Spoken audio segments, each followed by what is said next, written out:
Deuteronomy chapter 9. Victory by God's grace. Listen, O Israel. Today you are about to cross the Jordan River to take over the land belonging to nations much greater and more powerful than you. They live in cities with walls that reach to the sky. The people are strong and tall, descendants of the famous Anakite giants. You've heard the saying, "Who can stand up to the Anakites?"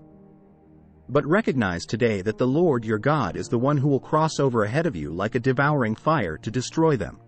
He will subdue them so that you will quickly conquer them and drive them out, just as the Lord has promised.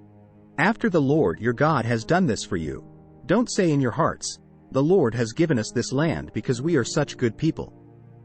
No, it is because of the wickedness of the other nations that He is pushing them out of your way. It is not because you are so good or have such integrity that you are about to occupy their land. The Lord your God will drive these nations out ahead of you only because of their wickedness, and to fulfill the oath He swore to your ancestors Abraham, Isaac, and Jacob. You must recognize that the Lord your God is not giving you this good land because you are good, for you are not, you are a stubborn people. Remembering the gold calf. Remember and never forget how angry you made the Lord your God out in the wilderness.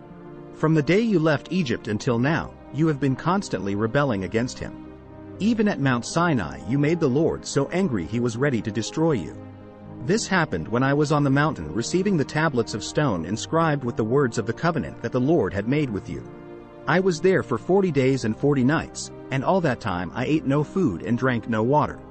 The Lord gave me the 2 tablets on which God had written with His own finger all the words He had spoken to you from the heart of the fire when you were assembled at the mountain. At the end of the 40 days and nights, the Lord handed me the 2 stone tablets inscribed with the words of the covenant. Then the Lord said to me, "Get up. Go down immediately, for the people you brought out of Egypt have corrupted themselves. How quickly they have turned away from the way I commanded them to live. They have melted gold and made an idol for themselves." The Lord also said to me, "I have seen how stubborn and rebellious these people are. Leave me alone so I may destroy them and erase their name from under heaven. Then I will make a mighty nation of your descendants, a nation larger and more powerful than they are." So while the mountain was blazing with fire, I turned and came down, holding in my hands the 2 stone tablets inscribed with the terms of the covenant. There below me I could see that you had sinned against the Lord your God. You had melted gold and made a calf idol for yourselves. How quickly you had turned away from the path the Lord had commanded you to follow. So I took the stone tablets and threw them to the ground, smashing them before your eyes. Then, as before, I threw myself down before the Lord for 40 days and nights. I ate no bread and drank no water because of the great sin you had committed by doing what the Lord hated, provoking Him to anger. I feared that the furious anger of the Lord, which turned Him against you, would drive Him to destroy you. But again He listened to me. The Lord was so angry with Aaron that He wanted to destroy him, too. But I prayed for Aaron, and the Lord spared him. I took your sin, the calf you had made, and I melted it down in the fire and ground it into fine dust. Then I threw the dust into the stream that flows down the mountain.